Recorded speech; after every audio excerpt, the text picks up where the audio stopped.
My son burst in and froze. I was lying in the garage, hungry, bruised, like a dog in the corner. "Dad, what happened to you? Why are you in the garage? You have a pension of $7,000 a month," he exclaimed in shock. Just then my son-in-law rushed out of the house, proudly declaring, "That pension is mine. I'm taking everything." My son took off his watch, and you won't believe what he did next. Before we continue, please subscribe to the channel, and let us know where you are listening in the comments. The cold concrete pressed through the thin mattress into my spine. I opened my eyes to dim light filtering through the garage window, dust particles floating in the single shaft of August sun. 68 years old, 40 years as a Philadelphia firefighter, and I was waking up like a dog in my own garage. My left shoulder throbbed where Wesley had shoved me yesterday. Not hard enough to break anything, he was careful about that, but enough to remind me who was in control. I pushed myself up, joints cracking, and wrapped the scratchy blanket around my shoulders. Through the small window that faced the kitchen, I could see them. Wesley, broad-shouldered and comfortable, sat at my dining table eating scrambled eggs from my plates. Gertrude beside him, her blonde hair pulled back, eyes fixed on her coffee mug like it held answers she didn't want to find anywhere else. My daughter, my little girl who used to climb into my lap after nightmares, who'd begged me to read just one more story. She wouldn't look toward the garage, hadn't looked at me directly in days. My stomach growled. I'd had 3 crackers yesterday. The water from the garage utility sink tasted like rust, but it filled the emptiness somewhat. I stood slowly, testing my balance, and shuffled toward the kitchen door. My hand reached for the handle. The door opened before I could knock. Wesley filled the frame, 6'2" to my 5'9". His eyes were flat, uninterested. "I just need coffee," I said. My voice came out hoarse. "Just coffee, Wesley." "Garage residents don't get kitchen privileges." He crossed his arms. "That's the rule. You know the rule." I looked past him to Gertrude. She was staring at her plate now, fork pushing egg around in circles. "Gertrude, sweetheart." She didn't lift her head. "Wesley's right. You should go back, Dad." Not Daddy. Not Papa. Just Dad, delivered in that flat voice she'd been using for 2 weeks, ever since they'd moved me out here. The formality cut deeper than Wesley's shove had. Wesley's mouth curved into something that wasn't quite a smile. "Oh, and your pension came through yesterday. Don't worry, I'm handling everything just fine." He closed the door. The lock clicked. I stood there for a moment, hands still raised, before turning back toward the mattress. My fingers clenched into fists, then released. Clenched again. The anger was there, small but bright, like an ember buried in ash. The flip phone sat on the concrete floor beside my pillow. I'd kept it for emergencies after my smartphone disappeared 10 days ago. Wesley said he'd taken it to pay the phone bill. I picked it up with shaking hands and checked the text notification from the bank, the automated system I'd set up months ago, back when I still controlled my own accounts. Withdrawal, $7,000. New balance, 147.23 pause. $7,000. My entire pension payment. Gone. I sat on the mattress and stared at the screen until the numbers blurred. On the wall across from me, my old firefighter uniform hung from a nail. The dark blue fabric, the badge that caught the weak light. The patches from Station 19, where I'd worked my last 15 years. That uniform had seen smoke and flame, had been soaked in water from broken hydrants, had smelled like ash and sweat and courage. Now it watched me sleep on a garage floor. I'd trusted Wesley.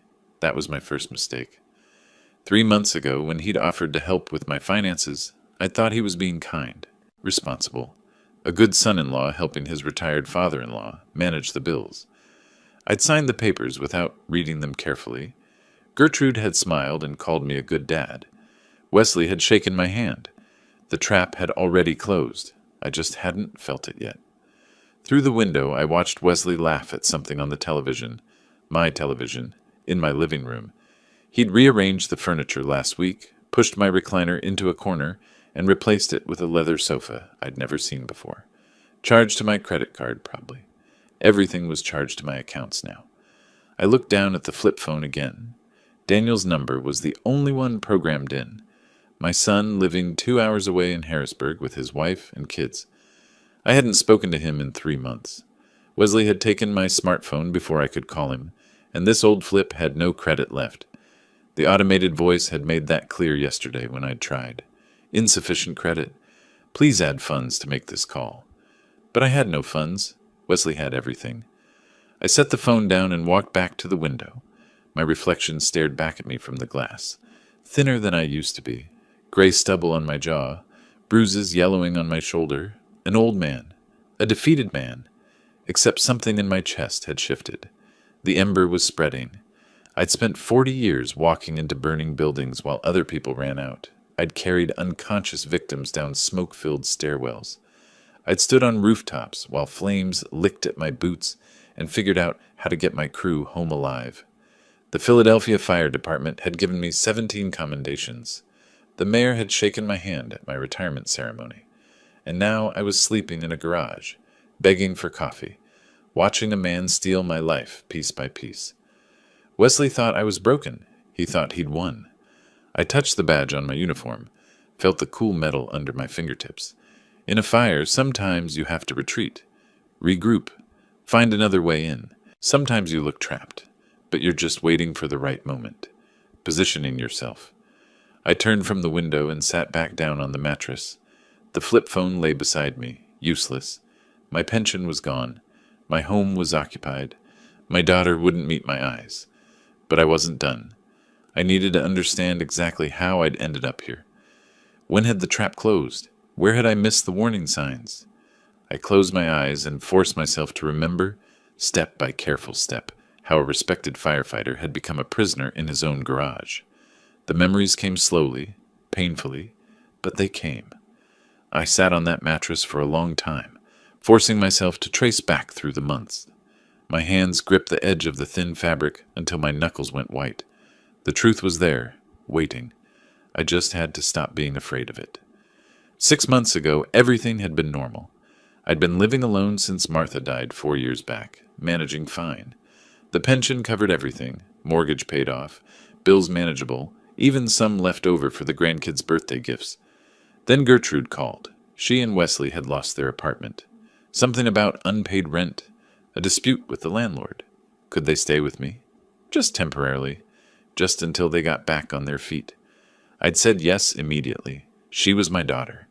What else would I do? They'd moved in with 2 suitcases and a lot of promises. Wesley would find work soon. Gertrude was applying for office jobs.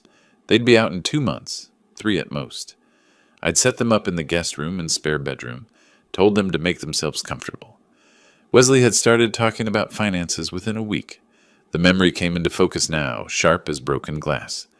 3 months ago, June. We'd been sitting at the kitchen table after dinner. Gertrude was washing dishes, humming something. Wesley had a folder of papers printed from the computer I'd let him use. "Ambrose," he'd said, friendly, helpful. "I've been thinking, you're managing a lot here. Bills, insurance, the pension payments. What if I helped? Took some of that burden off your shoulders?" I'd been tired. I'd spent the afternoon pulling weeds in the heat. "I appreciate it, Wesley, but I've got it under control." "I know you do." He'd opened the folder. "But what if something happens? What if you get sick or forget a payment? With power of attorney, I can handle everything. You just relax, enjoy retirement." I'd frowned at the papers. Legal language, dense paragraphs. "Power of attorney? That sounds serious." "It's standard. Limited power of attorney, just for banking convenience." He'd clicked a pen, positioned it on the first signature line. "You keep control of everything important." Gertrude had come over then, set a cup of coffee beside me, kissed my cheek. "Dad, Wesley's good with finances. It'll be easier for everyone." "You're sure this is standard? For family helping family?" "Absolutely." Wesley had smiled. "My uncle did the same thing with my grandfather. Made everything smoother." I'd signed. 3 pages, 6 signature lines, initials in 4 places. Wesley had pointed to each spot, and I had signed without reading the fine print. Why would I need to? He was family. The trap was set. For a while, nothing changed. Bills got paid. My pension arrived like always. Wesley said he'd moved everything to a joint account for easier management, but I had access. If I needed cash, I could ask. No problem. 6 weeks passed before I noticed. The memories shifted forward. Late July. I'd been opening mail at the kitchen table, mostly junk, some catalogs. Then the bank statement. I'd opened it out of habit and stared at the balance. $347. That couldn't be right. My pension was $7,000 a month. Even with bills, there should have been thousands left. I'd called the bank. The woman on the phone had been polite, patient. Yes, Mr. Russell, your pension is being directly deposited. No, not to this account anymore. It's auto-transferring to a different account, the joint account ending in 4792. Set up 2 months ago. I'd found Wesley in the living room watching television. Wesley, I need to talk to you about the bank accounts. He'd barely looked up. What about them? My pension. It's going to some other account. The woman at the bank said joint account. Oh, that's the one I set up. More efficient. He'd reached for the remote, changed the channel. Don't worry about it. But I need access to... You have access. I'll give you cash as needed. He'd glanced at me then, and something in his eyes had been different, harder. It's better this way, Ambrose. Trust me. The alarm bells had started then. Quiet at first, but there. I'd started watching more carefully after that. Noticed the new laptop that appeared in the spare bedroom. The expensive dinners Wesley brought home. Steaks, wine, food I couldn't afford. The leather jacket Gertrude wore, tags still attached. $300 visible on the sleeve. When the credit card statement arrived, forwarded from the joint account, I'd seen it all. Electronics, restaurants, clothing, furniture. Thousands of dollars. My thousands. 1 month ago, I'd confronted him. The memory burned now, made my hands shake, even sitting in the garage. I'd waited until Gertrude was at the grocery store. Wesley had been in my recliner, feet up, drinking my beer. Wesley, where's my pension? I'd been holding the bank statements, 6 of them highlighted in yellow. The account is empty. Where's my money? He'd set down the beer slowly. Our money? You signed it over. I'm managing it properly. Managing it? You're stealing it. My voice had risen. I never agreed to this. I signed papers for convenience, not for you to... He'd stood up, fast.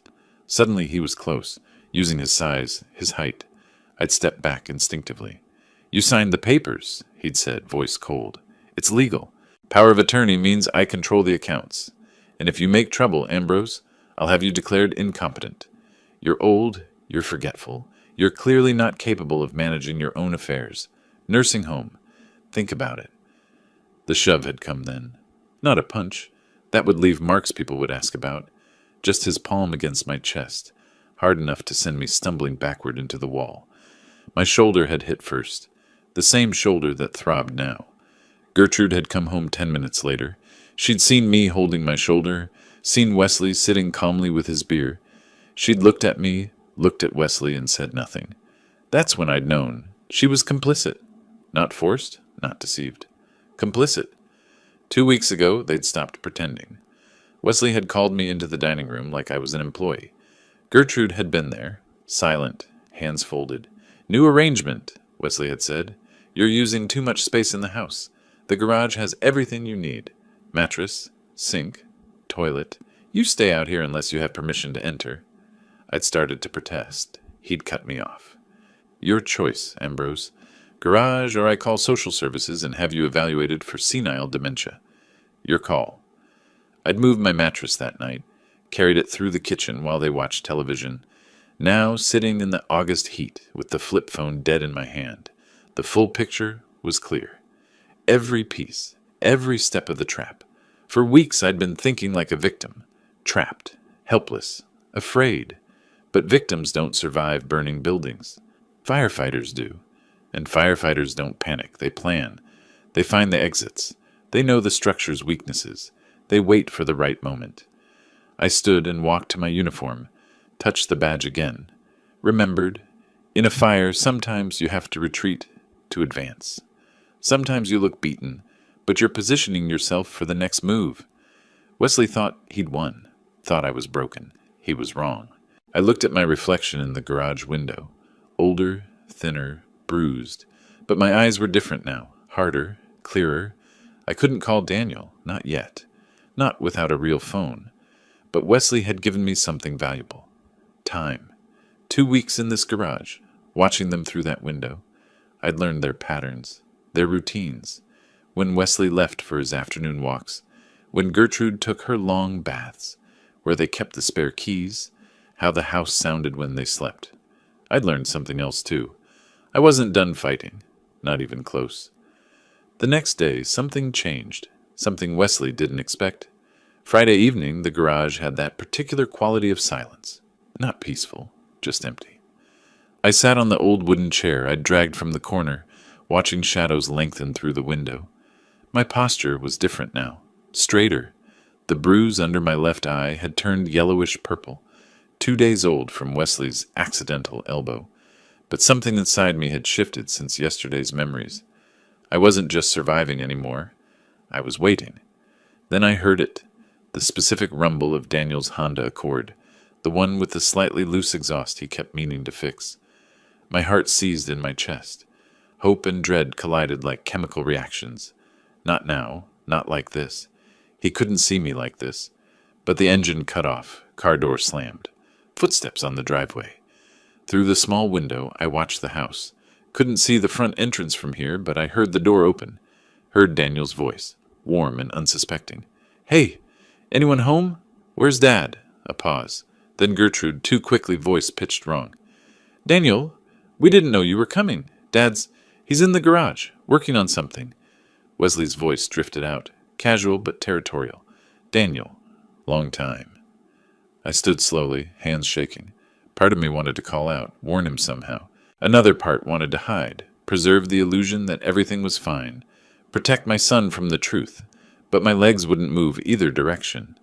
"Where's the garage?" Daniel asked. He knew where it was. He'd grown up in this house. The question was a challenge. Footsteps approached. The garage door swung open. Light from the house flooded in, and Daniel's silhouette filled the doorway. Taller than I remembered, broader. His face emerged from the backlight, and I watched the emotions cycle across his features. Confusion, horror, shock. His eyes found mine, then tracked down to the bruise, the mattress on the concrete, the single thin blanket. "Dad?" His voice cracked slightly. "Dad, what? What happened to your face?" I couldn't speak, couldn't form words.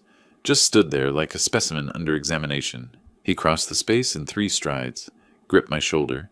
"You're living in the garage. Why are you living in the garage? You have a pension, $7,000 every month." "Daniel," my throat was dry. "You shouldn't have come." $7,000, Dad? Where is it?" "It's complicated, son." Wesley appeared in the doorway then, chest puffed, filling the frame with his bulk. That smug expression I'd come to know so well. "Not complicated at all," Wesley said. "That pension belongs to me now. I control everything. Your father signed the papers." Daniel turned slowly, stood to his full height. "Excuse me?" "Power of attorney, all legal." Wesley stepped into the garage like he owned it, which, in his mind, he did.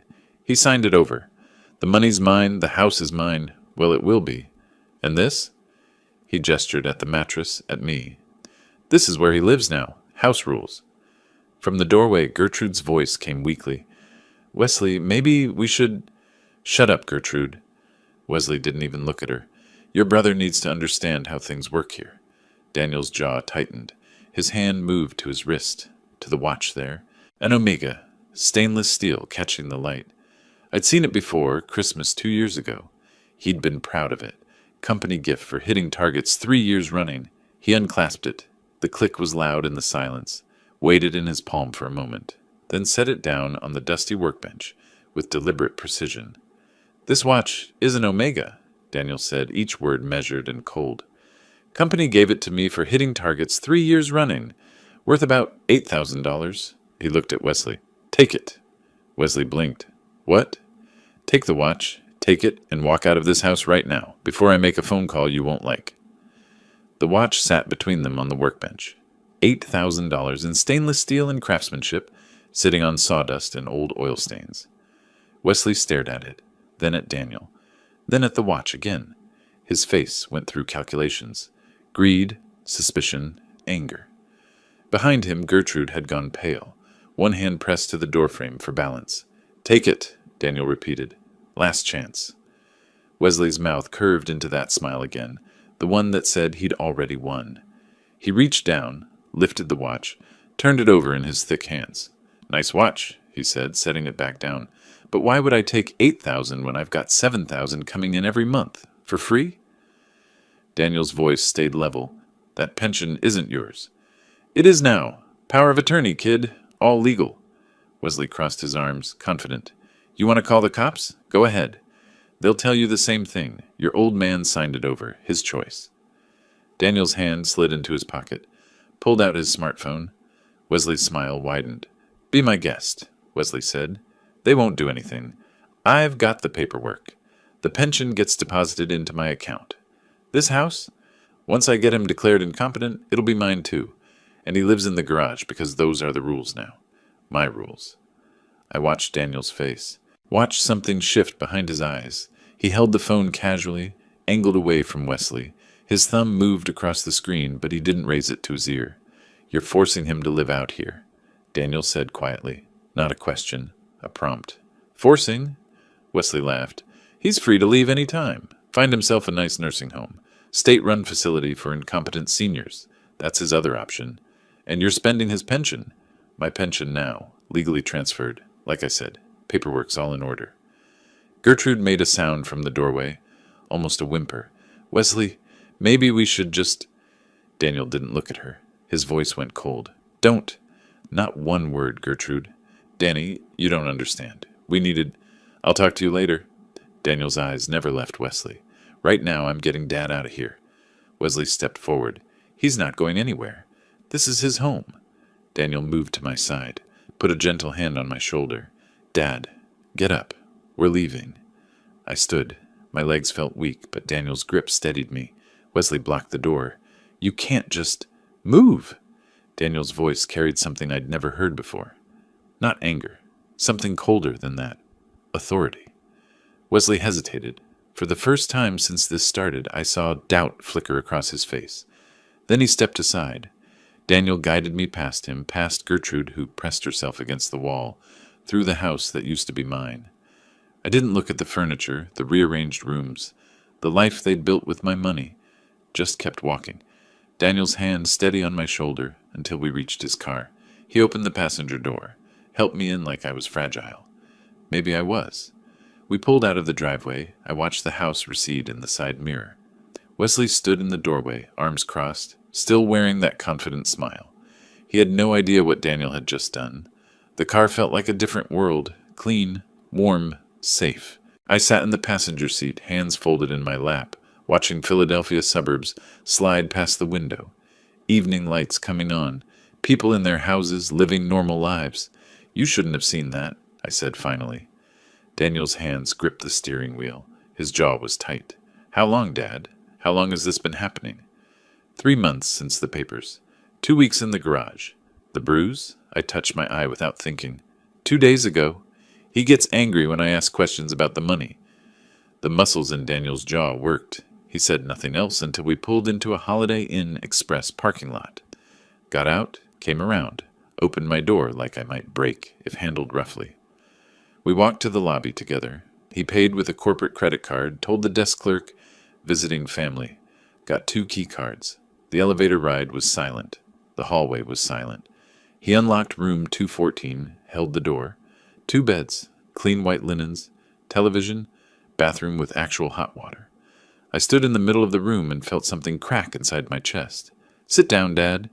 Daniel pulled out the desk chair. I'm ordering dinner. He called room service. Ordered more food than 2 people could eat. Steak, baked potato, green beans, salad, bread, soup. When I started to protest the cost, he just shook his head. The food arrived 20 minutes later. Daniel set it out on the desk, handed me a fork and knife. I looked at the steak. Thick, properly cooked, steam rising, and my hands started shaking. When did you last eat? Daniel asked quietly. Yesterday. 3 crackers. He watched me cut the first piece, watched me chew slowly, carefully, like someone who'd forgotten what full felt like. Didn't say anything, just watched, with an expression that made my chest hurt worse than hunger ever had. I ate half the steak before I had to stop. My stomach had shrunk. Daniel wrapped the rest, put it in the mini fridge for later. Then he pulled out a legal pad from his laptop bag, clicked a pen, sat across from me with the methodical air of someone starting a project debrief. Tell me everything, he said, from the beginning. When did Wesley first suggest the power of attorney? So I told him. May, early May, Wesley's friendly offer. The papers at the kitchen table. Gertrude's encouraging smile. My signature on documents I barely read. Daniel took notes, asked specific questions. Dates, amounts, exact wording of conversations. He approached it like a logistics problem. Gather data, identify patterns, find vulnerabilities. The exact wording, he said. Did Wesley say limited power of attorney? Yes, limited to banking. He said I'd keep control of everything else. But he redirected the pension? All of it. $7,500 a month for 3 months. $22,500. Daniel wrote the number down, circled it. Has he threatened you? Besides the physical nursing home. Says he'll have me declared senile, incompetent. Says I'll die in a state facility. The pen stopped moving.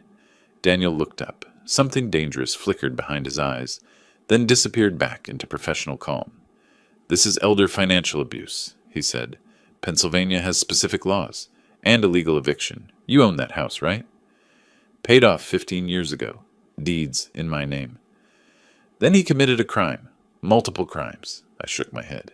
He has the legal papers, Daniel. He said, papers obtained under duress aren't valid, and financial exploitation of an elderly person is a felony in Pennsylvania. Daniel flipped to a new page. We need a lawyer, specialized in elder law. I can't afford? I can. He met my eyes. Dad, this is what I do. Solve complex logistics problems. This is just another system to analyze. And Wesley made a mistake tonight. What mistake? His mouth curved slightly, not quite a smile. He confessed. Everything. On recording. I stared at him. You recorded him? He pulled out his phone, tapped the screen. Wesley's voice filled the room. That pension belongs to me now. I control everything. Your father signed the papers. The pension gets deposited into my account. This house, once I get him declared incompetent, it'll be mine too. And he lives in the garage because those are the rules now. My rules? Daniel stopped the playback. Pennsylvania is a one-party consent state, completely legal to record conversations you're part of. He confessed to financial control, illegal eviction, physical intimidation. That recording is evidence. For the first time in months, I felt something like hope. We talked until midnight. Daniel made more notes, built timelines, outlined steps, legal consultation, documentation, medical records for the bruises, financial records for the theft, revoke the power of attorney, file charges, protective orders. He broke it down like a project plan. Objectives, resources, timeline, obstacles. Watching him work, I saw the successful man he'd become. Systematic, thorough, unshakable. Finally, exhausted, we both lay down in our separate beds. The room went dark. I heard Daniel breathing in the other bed, awake like I was. Thank you, I said into the darkness. We're going to fix this, Dad. All of it. I believed him. Morning came too soon. Daniel's alarm went off at 6. He showered, packed, checked us out by 7. We stood in the parking lot beside his car, neither quite ready to say goodbye. I have to go back to Boston, he said. Work. But I'll be back Friday. 1 week. I nodded. And I go back to the garage. His face twisted. Dad, you can stay here. I'll pay for the room all week. You don't have to... No. I put a hand on his arm. I go back. If I disappear, Wesley might do something unpredictable. Destroy evidence. Run. But if I'm there in the garage, he'll think he won. He'll think you gave up. You're sure? 40 years in fires taught me something. Sometimes you have to go back into the smoke to get what you need. I'll be okay for 1 week, and I'll be watching him, learning his patterns. Daniel pulled something from his pocket. A phone. Small. Basic. Burner phone. My number's programmed in. If anything happens, anything, you call me. I took it. Where do I hide it? Somewhere he won't think to look. I thought of my firefighter jacket. The inside lining had a small tear. Perfect. Daniel hugged me, held on longer than necessary. 1 week, Dad, I promise. I know. I watched him drive away, stood in that parking lot until his car disappeared around the corner. Then I walked back toward the house, toward the garage. My steps were steady. Wesley and Gertrude were watching from the living room window when I arrived. I saw the curtain move, saw Wesley's face, that satisfied smirk back in place. He thought I'd tried to escape and failed. Thought Daniel had abandoned me. He was wrong about both. I walked into the garage, lay down on the mattress, stared at the ceiling, slid my hand into my pocket and felt the burner phone there. Small, solid, real. 1 week, I could survive 1 week. I'd survived worse. And this time, I wasn't surviving alone. Daniel texted when he got back to Boston. Made it. Starting lawyer research tomorrow. Hang tight. Sunday, another text. Found 3 elder law specialists. Calling Monday. Daily check-ins after that. Short messages, but each one a lifeline. Wesley noticed I was calmer. It bothered him. Monday, he searched the garage while I was using the house bathroom, a privilege granted 10 minutes a day. I watched from the window afterward as he pawed through my few belongings, looking for money, for a phone, for whatever Daniel might have left. He found nothing. The burner was inside my firefighter jacket's lining. 40 years of emergency preparedness pays off. You learn to hide things where no one thinks to look. By Wednesday, Wesley was suspicious, kept watching me through the kitchen window, trying to understand why I wasn't begging anymore, why I wasn't pleading. By Thursday, he was paranoid. Friday, the day Daniel was supposed to return, couldn't come fast enough. Monday morning, I woke before dawn. Old firefighter habit. Internal alarm clock never quite shuts off. The garage was dark and cold. I reached into my jacket lining where the phone sat hidden. My hands didn't shake anymore. I had work to do. Daniel had called Sunday night from Boston. Brief, careful. Dad, document everything. Photos, dates, amounts. The lawyer needs evidence. So that's what I did. I photographed the mattress first, then the concrete floor, the lack of insulation, the single blanket that did nothing against the chill, the utility sink with rust stains, the view from my window toward the house where Wesley and Gertrude lived their comfortable life on my money. In a dusty corner, I found an old contractor's notebook, spiral-bound, half the pages still blank. I started writing. May 8th, Wesley suggested power of attorney, said just for convenience. May 10th, signed papers at kitchen table, Gertrude present, reassuring. June 15th, discovered pension redirected to joint account, $7,500 missing. The dates came easier than I expected. Firefighter training again. We logged everything, every call, every incident. Turned out financial abuse had the same structure as any other emergency. Timeline, evidence, witnesses. Through the garage window, I watched Tuesday unfold. A delivery truck pulled up around noon. 2 men wrestled a massive box toward the front door. 70-inch television, the logo visible even from my vantage point. Wesley directed them like a homeowner. Proprietary gestures, satisfied smile. I photographed it through the window. Wasn't perfect quality, but good enough. Timestamp, clear image. Later that afternoon, the SUV appeared. Brand new Ford Explorer, gleaming black, temporary dealer tags visible. Wesley and Gertrude walked around it, admiring. He'd bought it without selling the old sedan. Just added a second vehicle to the fleet. My fleet. My pension money. $28,000 of my retirement. And counting. I took more photos. The SUV from multiple angles. Wesley loading grocery bags from the trunk. Expensive whiskey bottles visible. Premium labels I recognized from my own better days. Tuesday night, Daniel called. The lawyer's name is Sandra Mitchell. Specializes in elder law. We're meeting Wednesday at 3. Coffee shop on Broad Street. That little independent place near the library. Can you get there? I'll tell Wesley I'm taking a walk. Be careful, Dad. Wednesday morning, Wesley was watching me. I felt his eyes through the kitchen window as I sat on the garage chair, pretending to read an old magazine I'd found. Around 2, I stood, stretched, made a show of needing movement. Going for a walk, I called toward the house. Get some air. No response. Just that feeling of being watched. I walked 6 blocks to the coffee shop. The world outside my garage felt strange. Normal people doing normal things. Buying coffee, laughing at phones, living lives that didn't include sleeping on concrete floors. Daniel was already there, corner booth. The woman beside him was mid-50s, professional gray suit, leather briefcase on the table. She stood when I approached, extended her hand. Mr. Russell, I'm Sandra Mitchell. Daniel's told me about your situation. Before we begin, I need to hear it directly from you. Everything that's happened. I sat, took a breath. Where do I start? Start with the power of attorney. When did Wesley first mention it? So I told her. The whole timeline. The friendly offer that became a trap. The papers I signed without reading carefully enough. The gradual theft of my pension, my autonomy, my home. The physical intimidation. The garage. Sandra took notes, quick shorthand, occasionally stopping me to clarify dates or amounts. She had the focused intensity of someone who'd seen these cases before and knew exactly what mattered. When I finished, she pulled out a tablet, connected headphones, pressed play. Wesley's voice filled the tiny space between us. That pension belongs to me now. I control everything. Your father signed the papers. The pension gets deposited into my account. This house? Once I get him declared incompetent, it'll be mine too. She stopped playback, removed the headphones, looked at me directly. Mr. Russell, Pennsylvania law is very clear on this.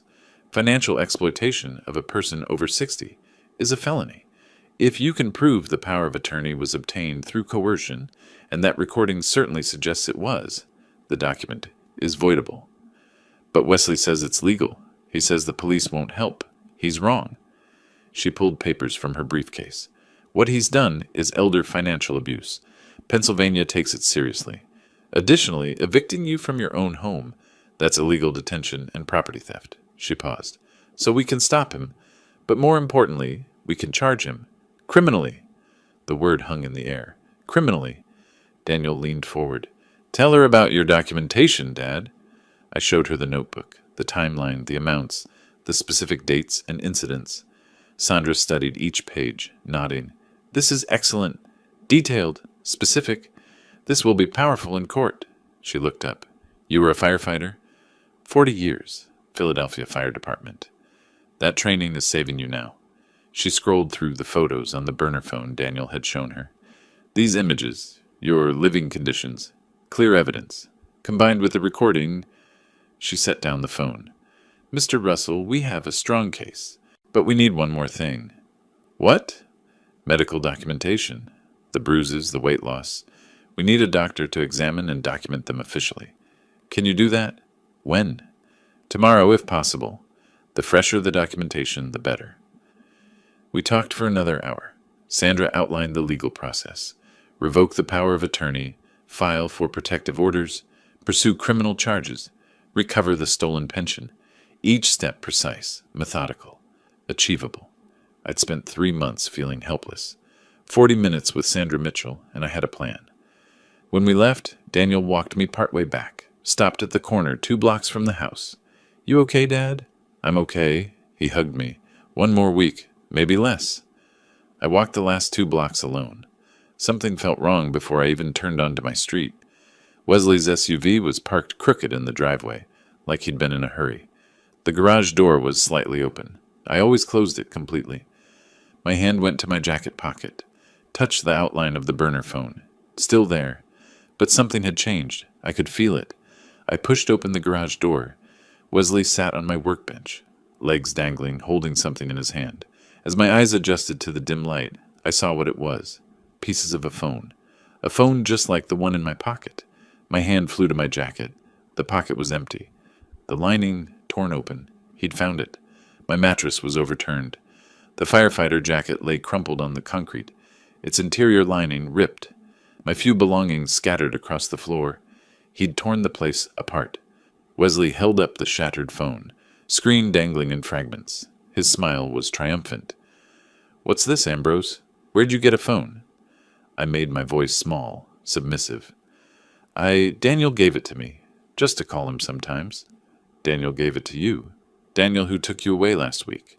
Daniel who thinks he can interfere. He slid off the workbench, used his height to tower over me. Who have you been talking to? Just Daniel, I swear, just my son. Liar! He stepped closer. You've been leaving the garage every day. Where do you go? Walks, just walks, to get air. He threw the phone pieces at my feet, plastic and glass scattered across concrete. You think I'm stupid? You think I don't notice things? My heart hammered, but my mind stayed clear. The phone was a decoy. The real evidence was already with Sandra. The photos were sent Tuesday. The timeline was in Daniel's email Monday night. This phone? Let him think he found the threat. You want to know something funny, old man? Wesley's voice dropped lower. More dangerous. That power of attorney you signed? It's not just financial. It's medical, too. I can make healthcare decisions for you. Ice spread through my chest. Medical? That's right. So if I decide you're not competent, if I decide you need to be in a nursing home, locked ward for dementia patients, I can do that. One phone call. From the doorway, Gertrude's voice came quietly. Wesley, shut up, Gertrude. He didn't turn. Your father needs to understand his position. I looked at my daughter, met her eyes. Silent plea. Stop him. Help me. You're my daughter. She looked away. That was when I knew. Completely. She'd chosen Wesley over me. Not passively. Actively. Please, I let my voice shake. Not all acting. The medical threat was real. Terrifying. I'm sorry. I won't cause trouble. You're right. You won't. Wesley picked up my jacket, examined the torn lining. No more phones, no more walks without permission, and no more dinner tonight. You need to learn. He walked out. Gertrude followed without looking back. I stood in the wreckage of my searched garage, surrounded by broken phone pieces and scattered belongings. Slowly, I righted the mattress. Picked up my jacket. The lining was destroyed, but the jacket itself was intact. Evening came. My stomach cramped with hunger. Wesley had made good on his threat. No dinner. But I'd eaten at the coffee shop with Daniel and Sandra. I'd survive. Around 7, I walked to the neighbor's house. The Johnsons, 50 feet away. I'd known Martha and Frank for 15 years since I moved in after my wife died. Nice couple, kept to themselves mostly. But they'd noticed things. I'd seen Martha watching from her window sometimes when Wesley treated me badly. I knocked quietly. Martha Johnson opened the door. Her expression shifted instantly from surprise to concern. Ambrose, are you all right? Martha, I'm sorry to bother you. I need to ask a favor. Come in, come in. Frank, Ambrose is here. Frank emerged from the living room, took one look at me, and his face hardened. My word. Ambrose, what's happened to you?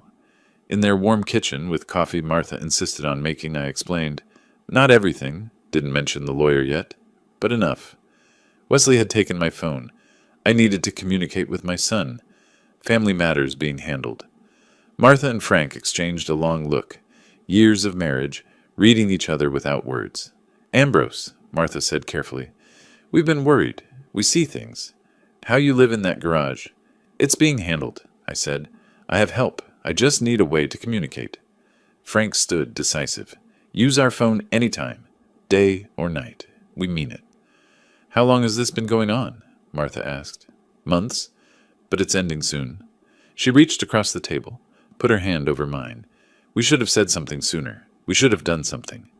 You're doing it now. That's what matters. Frank gave me their phone number written on a piece of paper. Told me the back door was always unlocked if I needed to come over when they were out. They had a spare key under the mat. Actually told me where it was.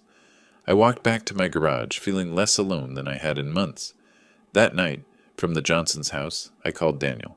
Told him about the phone Wesley found. He laughed. Actually laughed. Dad, that phone was backup. Everything's already with Sandra. He found nothing important. He has medical power of attorney. He threatened nursing home. Daniel's voice went cold. Forward that to Sandra. She needs to know. But Dad, it doesn't matter. We're moving Friday. Medical exam Thursday, then paperwork Friday. You hold on until then. Thursday morning, Wesley cut my food again. Breakfast was 2 crackers. Dinner would be the same if I got dinner at all. The shower schedule changed too. Once per week now, Sundays only. He was tightening the cage, trying to break whatever spirit he sensed hadn't broken yet. But I had an appointment that day. Sandra had arranged it. Medical examination at a clinic downtown. Documentation of the bruises, the weight loss, the effects of Wesley's abuse. Not just for court, for the criminal charges Sandra said were coming. I told Wesley I was going for a walk. He watched me leave with suspicious eyes, but said nothing. At the clinic, Dr. Sarah Chen examined me thoroughly. Asked questions I answered honestly. Photographed the yellowing bruise under my eye. Weighed me. I'd lost 23 pounds in 3 months. Documented muscle loss, signs of malnutrition, stress indicators. Mr. Russell, she said quietly, filling out forms, I'm required to report this. What's being done to you is abuse. It's being reported, I told her. By a lawyer. Criminal charges are coming. She handed me copies of everything. Good. You deserve better than this. Walking back, I stopped at the Johnsons' house. Martha made me lunch. Real lunch, sandwich and soup and fruit. Frank sat with me while I ate, talking about nothing important, giving me the gift of normal conversation. That night, lying on my thin mattress with hunger cramping my stomach despite lunch, I thought about time. How it moves differently when you're waiting for rescue. How days feel like weeks, but I'd survived worse. Burning buildings, smoke inhalation, collapsed structures. I could survive my own son-in-law for a little while longer. Friday morning, I walked to the corner grocery store. Not because I needed groceries. The milk was just cover. But because I needed to buy there at exactly 9:15, when Daniel would happen to drive by. Wesley watched me leave. I felt his eyes from the kitchen window. But I'd been taking walks all week, my new hobby since the phone incident. He was suspicious, but he let me go. Probably figured I had nowhere to go, no way to cause trouble. He was wrong. Daniel's Honda pulled into the parking lot at 9:17. He climbed out, looked up, feigned surprise. "Dad, what are you doing here?" I held up the quart of milk I'd bought with quarters. "Daniel, I didn't know you were coming to town." Last-minute decision. Wanted to check on you. His eyes found mine. Dropped to the milk. Understood everything. "Let me buy you breakfast. Real breakfast. We need to talk." 20 minutes later, we were at the medical clinic. Dr. Sarah Chen was expecting us. Sandra had briefed her beforehand. Professional courtesy between people who deal with abuse cases regularly. Dr. Chen was thorough. She photographed every bruise from multiple angles. Medical-grade camera capturing details invisible to phone cameras. Measured my weight, 152. Down from my normal, 175. She tested reflexes, cognitive function, checked for signs of malnutrition. "Mr. Russell," she said, typing notes, "these bruises are in different stages of healing. This one is about 4 days old. This one is closer to 2 weeks. Can you tell me how you got them?" I told her. Wesley's shove Wednesday. Other incidents I'd stopped tracking because they blurred together. "And your weight loss?" "Limited food. He controls when I eat, how much." She stopped typing. Looked at me directly, professional mask slipping.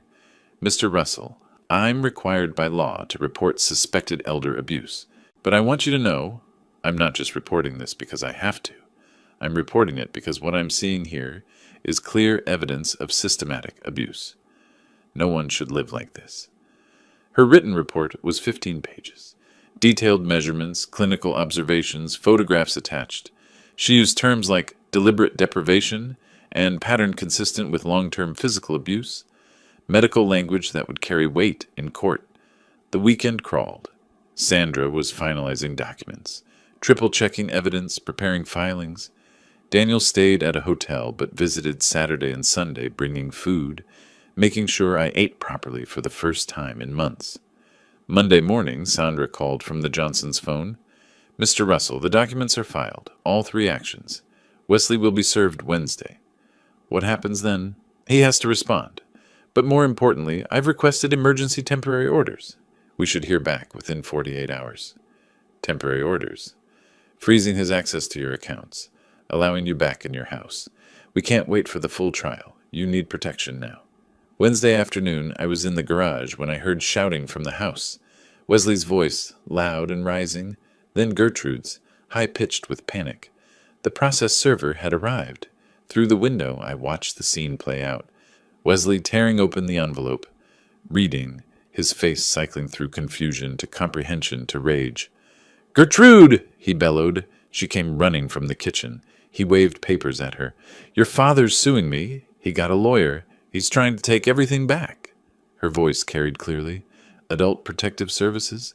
Financial exploitation? Wesley, this says criminal investigation." I sat on my mattress and allowed myself a small smile. The counterattack had begun. That evening, from the Johnsons' phone, I listened as Daniel described Wesley's frantic lawyer search, attorney after attorney declining once they reviewed the evidence. The recording was the killer. Wesley boasting about controlling the pension, forcing me into the garage. What he'd thought was demonstration of power had become confession to multiple crimes. Finally, Wesley found someone. Attorney James Kovach, Recent graduate, solo practitioner, desperate for clients. Can we win? Wesley had apparently asked. Long pause on the recording Daniel played for me, then Kovach's voice. We can try. Even his own lawyer knew they were doomed. Thursday morning I woke to my phone, the Johnsons' landline, which I'd been keeping in the garage overnight with their permission. Sandra's voice was crisp, professional, excited. Emergency orders granted. As of now, Wesley's financial access is frozen.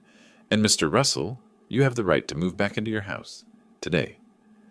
I sat on the thin mattress one last time, looked around the garage that had been my prison for 3 weeks, the concrete floor, the single bulb, the window through which I'd watched my life being stolen. Then I stood, gathered my few possessions into a plastic bag, and walked to the front door. Wesley was in the living room, watching. I'm moving back inside, I said. Guest bedroom. He stood. You can't just... I held up the printed court order Daniel had emailed to the Johnsons. Court order says I can. Section 2, paragraph 3. Read it if you want. His voice went dangerous. You're making a mistake, old man. I met his eyes. No fear anymore, just cold certainty. The only mistake I made was trusting you. That won't happen again. I walked past him to the guest bedroom, closed the door, turned the lock. The click of that lock was the sweetest sound I'd heard in months. Thursday morning, 10:15, Teresa Williams pulled into the driveway in a county vehicle marked Adult Protective Services. I watched from my new window, the guest bedroom window, not the garage, as Wesley straightened his shirt, arranged his face into a welcoming expression, and opened the front door before she could knock. Good morning. You must be Ms. Williams. Welcome, welcome. We're so glad you're here to clear up this misunderstanding. I'd seen enough performances in my firefighting career, people lying to investigators after arson, claiming electrical fires when they'd torched their own businesses for insurance. Wesley sounded exactly like that. Too helpful. Too smooth. Teresa Williams, carrying a tablet and professional camera, didn't smile back. I'm Teresa Williams from Adult Protective Services. We received a complaint regarding the living situation here. I need to interview everyone in the household and inspect the premises. Gertrude appeared, nervous energy radiating. Can I get you coffee? Water? We want to help however we can. Teresa ignored the hospitality offer. Let's begin with the garage. I understand Mr. Russell has been staying there? Wesley's performance stumbled. He wanted privacy, independence. We offered him a bedroom, but he preferred... Show me. They walked to the garage. I stayed in my room, listening through the wall. Heard Teresa's camera clicking. Heard her voice, cool and professional. There's no heat source, no bathroom, one mattress on concrete. You expect me to believe a 68-year-old man chose this over a bedroom in the house? He's stubborn. You know how elderly people can be. I know how elder abuse presents, Mr. Matthews, and this looks exactly like it. The kitchen table interview came next. Wesley and Gertrude were sent to the living room. Teresa knocked on my door. Mr. Russell, I need to speak with you privately. We sat across from each other. She set her tablet between us, started recording. Mr. Russell, I need you to be completely honest with me. Are you afraid of Wesley? Yes. Has he physically harmed you? Yes, multiple times. The most recent was last week. I touched the fading bruise under my eye. There have been others. Did you choose to live in the garage? No. He forced me out there 3 weeks ago. Said it was the new rule. I own this house. Paid it off 15 years ago. But he has power of attorney. He controls my pension. He controls everything. I paused. Controlled. Past tense now. She wrote rapidly. The power of attorney. Did you sign it willingly? He pressured me. Threatened to put me in a nursing home if I didn't cooperate. I was afraid. 20 minutes of questions. I answered each one with facts, dates, specific incidents. No embellishment necessary. The truth was damning enough. After my interview, Teresa spoke with Wesley and Gertrude separately. Their stories were too coordinated, too rehearsed. I heard fragments through the walls, phrases that sounded scripted, explanations that contradicted my timeline. Then Teresa left, walked next door to the Johnsons. She was there for 45 minutes. When she came back, her professional mask had cracks in it, controlled anger simmering beneath. She took more photographs of the garage, measurements, notes. Then she left without saying goodbye to Wesley. Friday morning, the temporary orders arrived. Daniel called me on the Johnsons' phone, excited. "Dad, check your email. Sandra sent you the court order." I was at the Johnsons' computer, read the document slowly. Wesley Matthews is hereby enjoined from accessing any financial accounts belonging to Ambrose Russell. Does that mean? It means he can't touch your money, not a dollar. And look at Section 2. Ambrose Russell is granted immediate right to reside in his primary residence. I was already inside, but the order made it official, legal, uncontestable. What about Wesley? He can't stop you. If he tries, he's in contempt of court. That evening, Gertrude knocked on my door. Her face was blotchy from crying. "Dad, can we talk?" "What do you want, Gertrude? How could you do this? We're your family. We took you in when—" I opened the door wider, looked at my daughter, this woman who'd watched her husband abuse me for months, and said nothing. "You took me in? This is my house, Gertrude. I own it. And you didn't take me in. You stole from me, starved me, and forced me to sleep in a garage. It wasn't like that. Wesley was just trying to help manage things. Family doesn't do what you did. Family doesn't stand by while their father is abused. You made your choice, Gertrude. You chose him over me. Now live with that choice. I'm still your daughter." I closed the door. "Then you should have acted like it." The weekend passed in cold silence. Wesley barely left his room. Gertrude cried through the walls. I stayed in the guest room, door locked, eating food Daniel brought, regaining strength. Sandra called Sunday afternoon. The final hearing is Friday. 1 week. Judge Morrison will hear both sides and make permanent rulings on the power of attorney, financial restitution, and housing. The APS report will be part of the record. What about criminal charges? Teresa's recommending prosecution. The district attorney will decide after the civil hearing. Monday, Tuesday, Wednesday. Each day crept toward Friday. Daniel arrived Thursday night, stayed at a hotel, but came to the house early Friday morning. I walked out to his car. Wesley was watching from the living room window. I saw the curtain move. I didn't look back. "Ready, Dad?" Daniel asked. I buckled my seatbelt. The courthouse was 20 minutes away. 20 minutes until everything would be decided. "I've been ready for months," I said. "Let's finish this." Tuesday morning, Daniel parked in the courthouse visitor lot. Through the windshield, I could see the Philadelphia Court of Common Pleas building, all granite and glass. Imposing in that way government buildings are designed to be. "You ready, Dad?" Daniel asked. Was I ready? Ready to face Wesley in front of a judge? Ready to have strangers examine my humiliation, my bruises, my garage mattress on a courtroom screen? "Let's go," I said.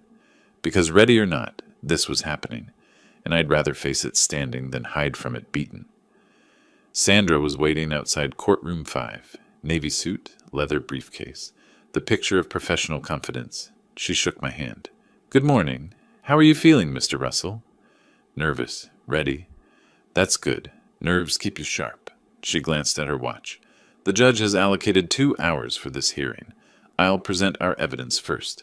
Medical, photographic, financial, and audio. Kovach will try to rebut. Then she'll rule. Could be today, could be next week. But given the temporary orders, I expect a decision today." Inside, the courtroom was exactly what I expected. High ceilings, wood paneling, the judge's bench elevated like an altar of justice. Wesley sat at the defense table with Attorney Kovach, wearing an ill-fitting suit, Gertrude beside him, face pale. Wesley's eyes found mine, held them for a moment, then looked away. Judge Patricia Hendricks entered at precisely 10 o'clock. Late 60s, steel-gray hair, the kind of face that had seen everything twice and wasn't impressed either time. "Be seated. Ms. Mitchell, you may proceed with your opening statement." Sandra stood. "Thank you, Your Honor. This case is straightforward. The defendant, Wesley Matthews, systematically exploited his father-in-law through financial manipulation, physical abuse, and unlawful deprivation of housing. We have medical evidence, photographic evidence, financial records, witness testimony, and most damningly, an audio recording of Mr. Matthews confessing to these actions." She clicked her remote. The courtroom screen illuminated with Dr. Chen's medical report, photographs of my bruises, purple, yellow, green, in various stages of healing. The judge leaned forward, reading. Then came the garage photos. The thin mattress, the concrete floor, the single bare bulb, the utility sink, each image more damning than the last. Judge Hendricks's expression hardened. Financial records next. Bank statements highlighted in yellow. $7,500, redirected monthly. Expenditure records. $42,000 for the SUV, $3,000 for the television, hundreds for a premium alcohol. Then Sandra played the recording. Wesley's voice filled the courtroom, arrogant and clear. That pension belongs to me now. I control everything. Your father signed the papers. The money's mine, the house is mine. Well, it will be. And this is where he lives now. House rules. Silence when it ended. Heavy, damning silence. Please note that recording as Exhibit D, Judge Hendricks said. Ms. Mitchell, is that the defendant's voice? Yes, Your Honor. Recorded by Daniel Russell during a confrontation at the property. Pennsylvania is a one-party consent state. The recording is legally obtained. The judge looked at Wesley. Mr. Matthews, is that your voice? Yes. And did you make those statements? It was taken out of context. What context makes that pension belongs to me now acceptable when discussing someone else's retirement income? Wesley said nothing. Attorney Kovach tried his defense. Power of attorney was signed voluntarily. Family dispute, not abuse. Ambrose was free to leave any time. The judge's questions destroyed each argument. Mr. Matthews, you're under oath. Did you or did you not use Mr. Russell's pension funds to purchase a vehicle for your personal use? We needed transportation. A $40,000 SUV? Mr. Russell already owned a functional vehicle, correct? Yes, but did you ask his permission before spending his money? Pause. Then quietly, no. Did Mr. Russell live in the garage by his own choice? It was complicated. Space issues in a 3-bedroom house occupied by 3 people. Try again. Silence. Let me be more direct. Did you tell Mr. Russell he had to live in the garage? Very quietly. Yes. The judge sat back, studied Wesley for a long moment. I've heard sufficient evidence to make my ruling. Mr. Matthews, Ms. Matthews, please stand. They stood. Gertrude was shaking. I find that the power of attorney was obtained through coercion and threats. Even if it had been signed voluntarily, the subsequent use constitutes financial exploitation under Pennsylvania statute. The power of attorney is hereby voided in its entirety, effective immediately. She paused. Let it sink in. Furthermore, I find that Mr. Matthews misappropriated approximately $28,000 of Mr. Russell's pension funds. Restitution in that amount is ordered, payable within 90 days. Gertrude whispered something I couldn't hear. Third, regarding the housing situation. Mr. Russell is the lawful owner of the property. Mr. and Ms. Matthews are hereby ordered to vacate the premises within 48 hours. Failure to comply will result in law enforcement assistance.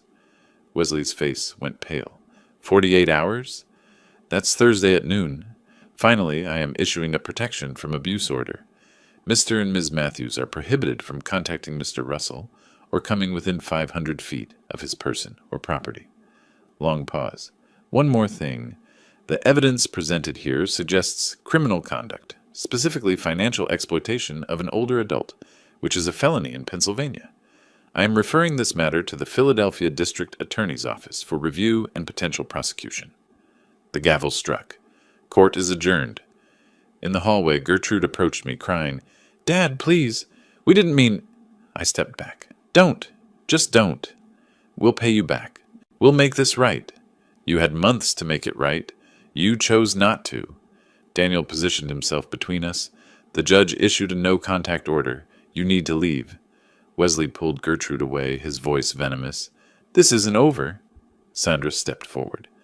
Actually, Mr. Matthews, it is. And if you violate that protection order, you'll be arrested. I suggest you spend the next 48 hours packing, not making threats. We walked out into afternoon sunlight. The contrast was sharp, from the dim courtroom to bright August day, from testimony to vindication. Sandra shook my hand on the courthouse steps. You'll receive the written order within 24 hours. Enforcement begins immediately. If they're not out by Thursday noon, call the police. Daniel hugged me. It's over, Dad. You won. Not quite over. Wesley and Gertrude had 48 hours to pack and leave.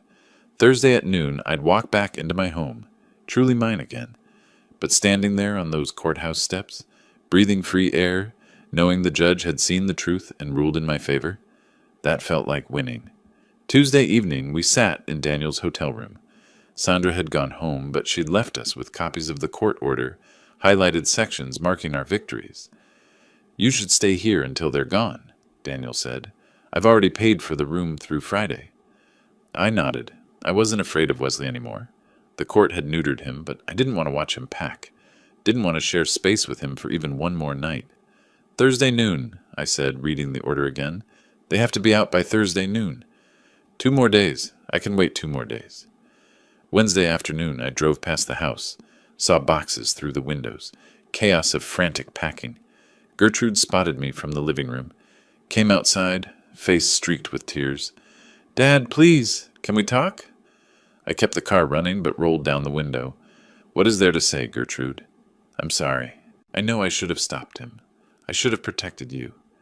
"You're right. You should have.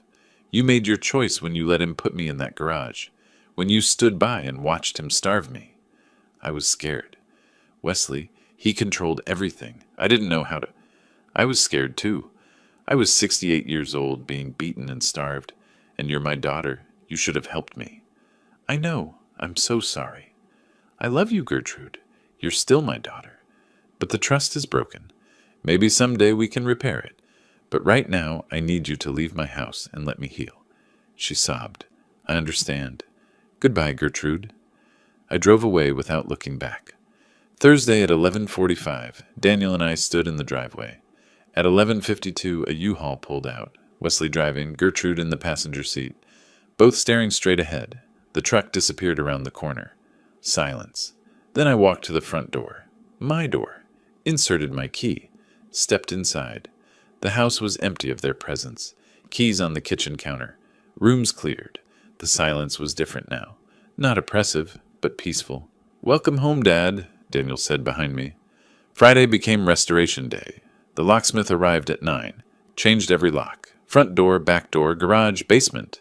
I pocketed the new keys.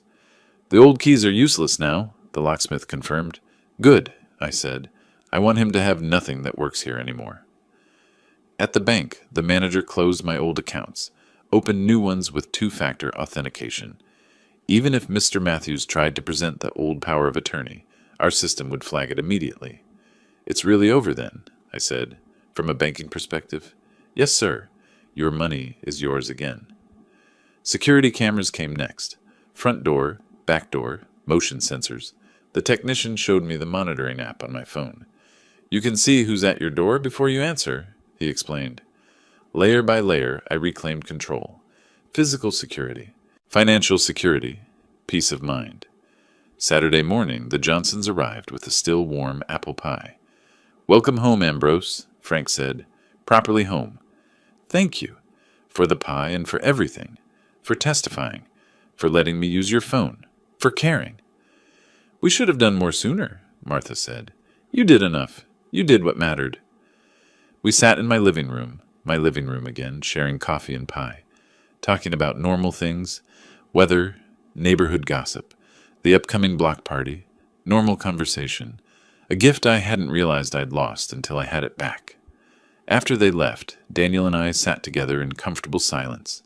I held my coffee in my favorite mug, the one I'd retrieved from the back of the cabinet where Gertrude had hidden it. On the mantel, an old family photo. My late wife, young Gertrude, teenage Daniel, all smiling, all together. A family that no longer existed in that form, but whose love still shaped who I'd become.